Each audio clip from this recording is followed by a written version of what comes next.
জিনিসটা কি এটা আমি প্রথমেই বলে নিয়েছিলাম যে পিচিং জিনিসটা হলো একটা শিপের ট্রান্সভার্স যে অ্যাক্সিসটা আছে। ট্রান্সভার্স অ্যাক্সিস মানে কি, এই যে এই অ্যাক্সিসটাকে বলা হয় ট্রান্সভার্স অ্যাক্সিস, আর এটাকে বলা হয় লঙ্গিটিউডিনাল অ্যাক্সিস। তো ট্রান্সভার্স অ্যাক্সিসের পার্সপেক্টিভে ঢেউয়ের কারণে যদি একটা শিপ উপরে নিচে যায় তখন এটাকে বলা হয় পিচিং। যেমন আপনি দেখেন এটা হলো শিপের নর্মাল মিন পজিশন, ঠিক আছে? শিপের সামনের যে অংশটা, মানে এই যে সামনের যে অংশটা, এই যে এই অংশটা, এটাকে আমরা কি বলি, বো বলি না, বো। আর পিছনের যে অংশটা এটাকে বলা হয় স্টার্ন, ঠিক আছে? তো যখন বোটা আপনার উপরের দিকে উঠে যায়, এই যে উপরের দিকে উঠে যায়, বা পিচিং মনে করেন আপওয়ার্ড হয়, বা শিপটা মনে করেন সামনের দিকের অংশটা উপরের দিকে যায়, ঠিক আছে? তখন গাইরোস্কোপিক কাপলের ফলে আপনাদের যে ইয়াটা আছে, শিপটা আছে, সেই শিপটা আপনার ডান দিকে ঘুরে যায়, মানে স্রোতের কারণে ডান দিকে ঘুরে যাবে।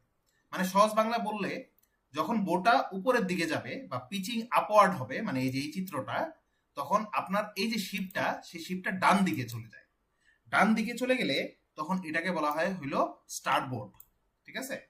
ডান দিকের অংশটাকে বলা হয় কি, স্টারবোর্ড। এখন কথা হলো যে স্যার স্টারবোর্ড নামটা কেন?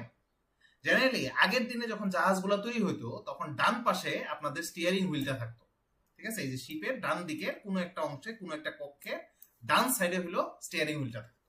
দ্যাটস ওয়াই ডান সাইডটাকে বলা হয় স্টারবোর্ড। আবার যখন মিন পজিশনের পার্সপেক্টিভে জাহাজটা নিচের দিকে নামে, জাহাজটা কোন দিকে নামে, নিচের দিকে নামে, তখন বোটটা কোথায় যায়, নিচের দিকে যায়, ভেতরের দিকে, মানে স্রোতের নিচের দিকে, পানির নিচের দিকে নেমে যায়, তখন এটাকে বলা হয় পিচিং ডাউনওয়ার্ড। তখন এটাকে বলা হয় কি, পিচিং ডাউনওয়ার্ড। তখন আপনাদের যে শিপটা থাকে সেই শিপটা বাম দিকে ঘুরে যায়, মানে হলো পোর্ট সাইডে চলে যায়, ঠিক আছে? তো সহজ বাংলায় বললে, যদি পিচিং আপওয়ার্ড হয় তখন আপনার শিপটা ডান দিকে বা স্টারবোর্ডে যাবে, আর পিচিং ডাউনওয়ার্ড হলে তখন আপনার শিপটা বাম দিকে বা পোর্ট সাইডে যাবে। এখন দেখেন আমরা লাস্ট ক্লাসে যে টপিকটা পড়ছি এটার সমন্বয়ে একটা ম্যাথ আমরা এখানে দিছি। দেখেন বলছে কি, the turbine rotor of a ship has a mass of 3500 kg. এই যে 3500 কেজি আপনার মাস, ঠিক আছে? রেডিয়াস অফ গাইরেশন দেওয়া আছে কে এর মান 0.45 মিটার, এই যে 0.45 মিটার। স্পিড দেওয়া আছে 3000 আরপিএম, মানে এন এর মান দেওয়া আছে। তাহলে আপনি ইজিলি ওমেগার মান বের করতে পারবেন। ওমেগা বের করার সূত্র কি, টয়েস পাই এন বাই 60, তাই না? তো এখন আপনাদের এখানে দুইটা কেস দিছে, যে গাইরোস্কোপিক কাপল বের করতে বলছে এবং ইফেক্ট বের করতে বলছে শিপের মধ্যে। যখন প্রথম কোশ্চেনটা হলো when the ship is steering to the left, মানে কার্ভ অফ 100 মিটার, মানে এটা হলো ক্যাপিটাল আর এর মান, ঠিক আছে? মানে স্টিয়ারিং হুইলটা বাম দিকে 100 মিটার আমরা ঘুরাইছি। এটা যদি একটা বৃত্ত কল্পনা করি তখন ওই বৃত্তের ব্যাসার্ধ হলো 100 মিটার, ঠিক আছে? এটা কিন্তু আমরা বুঝাইছি, অনেক ম্যাথ করছি এটার উপর। তারপর এটা বলছে এই স্টিয়ারিং এর স্পিড হলো 36 কিলোমিটার পার আওয়ার। এটা আমরা মিটার পার সেকেন্ডে নিতে পারবো। এই যে দেখেন মিটার পার সেকেন্ডে নিলে 10 মিটার পার সেকেন্ড চলে আসে, ঠিক আছে? এটা হলো 36 কিলোমিটার পার আওয়ার, ওকে? 10 মিটার পার সেকেন্ড চলে আসে। কিভাবে মিটার পার সেকেন্ডে নেয় এটা আমরা বলছি অনেক, ঠিক আছে? তো আই এর মান কিন্তু অটোমেটিকলি বের হয়ে যাবে, যেহেতু মাস আর কে দেওয়া আছে, তাহলে I equal to M K square বসাইলে এখানে আই এর মান চলে আসে। ওমেগা পি বা ভেলোসিটি অফ প্রিসিশন, এটা আমরা বোঝানো হয়েছে আগে। এটা সূত্র কি, V by capital R. V এর মান কোনটা, এই যে 10 রে ক্যাপিটাল আর, যে স্টিয়ারিং এর রেডিয়াস যেটা, এটা হলো কত, 100 মিটার। এই যে 100 মিটার ভাগ দিলে তোমার ওমেগা পি বের হয়ে গেল। তাহলে এখান থেকে কি আমরা গাইরোস্কোপিক কাপল বের করতে পারবো না? I omega into omega P. I এর মান তুমি জানো, ওমেগার মান জানো, ওমেগা পি মানে প্রিসিশন জানো। এটা বসাইলে আমাদের কি 22,270 নিউটন মিটার চলে আসে। এখন আমাদের কিন্তু গাইরোস্কোপিক কাপল বের করতে বলছে স্টিয়ারিং এর জন্য। প্রথম কোশ্চেনটা, এই যে প্রথম যে কোশ্চেনটা আছে এটা স্টিয়ারিং এর জন্য বের করতে বলছে, এবং ইফেক্ট বের করতে বলছে। তো আমরা মান তো বের করছি, ঠিক আছে? তো এটার ইফেক্টটা কি হবে দেখো। আমাদের কোশ্চেনে কিন্তু এখানে একটা কথা বলে দিছে যে স্টিয়ারিংটা লেফটের দিকে যাবে। স্টিয়ারিংটা কোথায় দিকে যাবে, লেফটের দিকে যাবে। তো যদি স্টিয়ারিং বাম দিকে যায়, স্টিয়ারিং কি যায়, বাম দিকে যায়, তখন আপনার রোটরটা কোন দিকে যাবে, ডান দিকে যাবে। ক্লকওয়াইজ ডান দিকে যাবে। গাইরোস্কোপিক কাপলটা কোথায় যাবে, ডান দিকে যাবে। যদি ডান দিকে যায়, মনে আছে আমরা বলছিলাম কি, তখন আমাদের যে শিপের সামনের অংশটা আছে সেই সামনের অংশটা উপরের দিকে উঠে যায়, এবং পেছনের দিকে এই অংশটা কোথায় যে নেমে যায়, নিচের দিকে নেমে যায়, ঠিক আছে?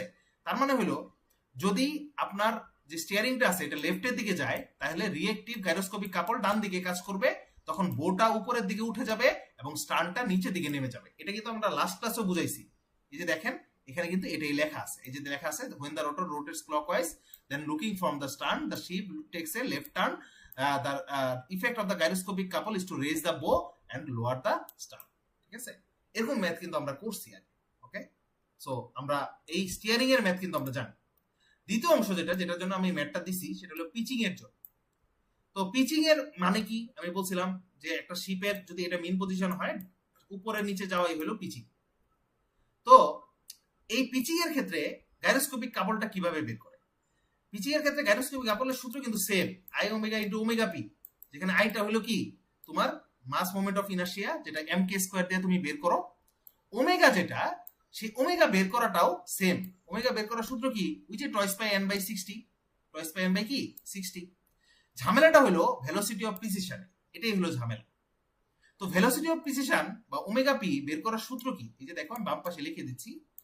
ভেলোসিটি অফ প্রিসিশন বের করার সূত্রটা হলো তোমার ফাই ইনটু ওমেগা 1। ঠিক আছে, এখন ওমেগা 1 জিনিসটা কি আমি একটু ভাগ ভাগ করে বুঝাই। ওমেগা 1 এটা বের করার সূত্র হলো টয়েস পাই ডিভাইডেড বাই তোমার ক্যাপিটাল টি। এখানে পিচিং মানে কি, মানে কি এটা দেখো তো, এটা উপরে নিচে যাচ্ছে না, মানে কি একটা ভাইব্রেশনের মতো হচ্ছে না। তো একটা নির্দিষ্ট টাইম পর পর তো সে উপরে আর নিচে যায়।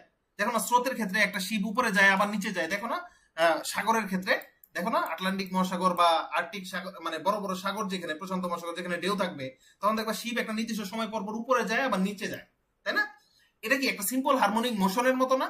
এই সিম্পল হারমোনিক মোশনের যে টাইম পিরিয়ডটা থাকে, মানে যে উপরে নিচে যাওয়ার যে প্রবণতা, সেটাই হলো ক্যাপিটাল টি। এই যে দেখো এখানে দেওয়া আছে কোশ্চেনে যে the period of pitching is 40 seconds, মানে ক্যাপিটাল টি এর মান দেওয়া। তাহলে দেখো তো ওমেগা 1 সূত্র কি twice pi by capital T, তাহলে 2 ইনটু 3.1416 ডিভাইডেড বাই 40 সেকেন্ডস, এই যে 40 সেকেন্ড দেওয়া আছে। তাহলে আমাকে বলো তো ওমেগা 1 এর মান বের হবে না? এই যে ওমেগা 1 এর মান 0.157 বের হয়ে গেল। তো এটা যদি বের হয় আমরা কিন্তু ওমেগা 1 এর মান পেয়ে গেলাম। ফাইটা কি, ফাইটা হলো খেয়াল করো, এটা যদি মিন পজিশন হয় এখানে হয় পিচিং আপওয়ার্ড হবে অথবা ডাউনওয়ার্ড হবে। ঠিক আছে, এটাই হলো তোমার ফাই। আপওয়ার্ড হলে এখানে ফাই, আর ডাউনওয়ার্ড হলে শিপটা এখানে ফাই। ঠিক আছে, এই দুইটা পজিশনকে বলা হয় এক্সট্রিম পজিশন। এই দুইটা পজিশনকে কি বলা হয়? Extreme position. আর এই পজিশনটাকে বলা হয় মিন পজিশন। পজিশনটাকে কি বলা হয়? মিন পজিশন। জেনারেলি ফাই যেটা হিসাব করি সেটা উপরে যাক বা নিচে যাক, এই মিনের পার্সপেক্টিভে কিন্তু আমাদের হিসাব করতে হবে।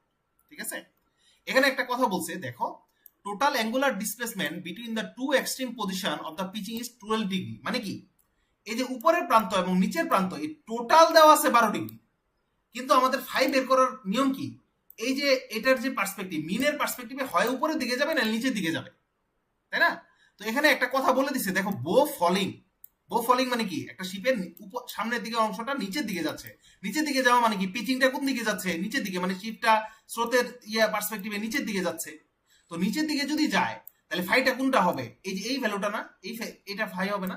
এখন আমাদের টোটাল দেওয়া আছে 12 ডিগ্রি, তাহলে নিচের অংশটুকু বের করতে হলে আমাকে কি করতে হবে? 12 2 দ্বারা ভাগ করতে হবে। তো 12 যদি আমরা 2 দ্বারা ভাগ করি তাহলে আমাদের ভ্যালু দেখো 6 ডিগ্রি আসে। তো এটা রেডিয়ানে কিভাবে নেয়? পাই বাই 180 দ্বারা গুণ দেয়, তাহলে কত আসে? 0.105। তাহলে দেখো আমরা ফাইও পাইলাম, ওমেগা 1ও পাইলাম। যারা বুঝো নাই তারা ভিডিওটা বারবার দেখো যে ফাই কি ওমেগা 1 কি, তাহলে ম্যাথটা ক্লিয়ার হবে। তো ফাই আর ওমেগা 1 যদি আমরা বসাই দেই তাহলে বলো তো ওমেগা পি এর মান বের হবে না? এই যে দেখো ওমেগা পি এর মান বের হয়ে গেছে। তো ওমেগা পি যদি বের হয় আমাদের সূত্র কি, I omega into omega P. Same সূত্র, আই এর মান আমরা জানি এম কে স্কয়ার, এই যে বের করছিলাম। ওমেগার মান জানি, ওমেগা পি এর মান জানি, এই যে দেখো বের হয়ে গেছে, তাই না? নিউটন মিটার রাখলেই হবে, কিলো নিউটন মিটার নেওয়ার দরকার নেই। তো এখানে দেখো আমাদের কিন্তু শুধু মান বের করতে বলে নাই, ইফেক্টও বের করতে বলছে। ঠিক আছে, এখানে ভালো করে খেয়াল করো, প্রথমেই বলে দিছে কোশ্চেনে, এই যে দেখো বো ফলিং। বো ফলিং মানে কি, পিচিংটা কোথায় হচ্ছে? ডাউনওয়ার্ড দিকে হচ্ছে। এই যে দেখো ডাউনওয়ার্ড দিকে হচ্ছে। তো ডাউনওয়ার্ড দিকে যদি হয়, আমি কিন্তু একটু আগে বলে নিছিলাম যে পিচিং যদি ডাউনওয়ার্ড হয় তাহলে শিপটা কোথায় যাবে? পোর্ট সাইডে যাবে। মানে কি, এই যে দেখো পিচিংটা যদি নিচের দিকে হয়, মানে কি এই যে নিচের দিকে যদি হয় তখন এই শিপটা স্রোতের কারণে অটোমেটিকলি পোর্ট সাইডে যাবে। যদি কোশ্চেনে বলতো বোটা উপরের দিকে, মানে কি পিচিং উপরের দিকে, তখন শিপটা কোথায় যেত? স্টার বোর্ডের দিকে যেত।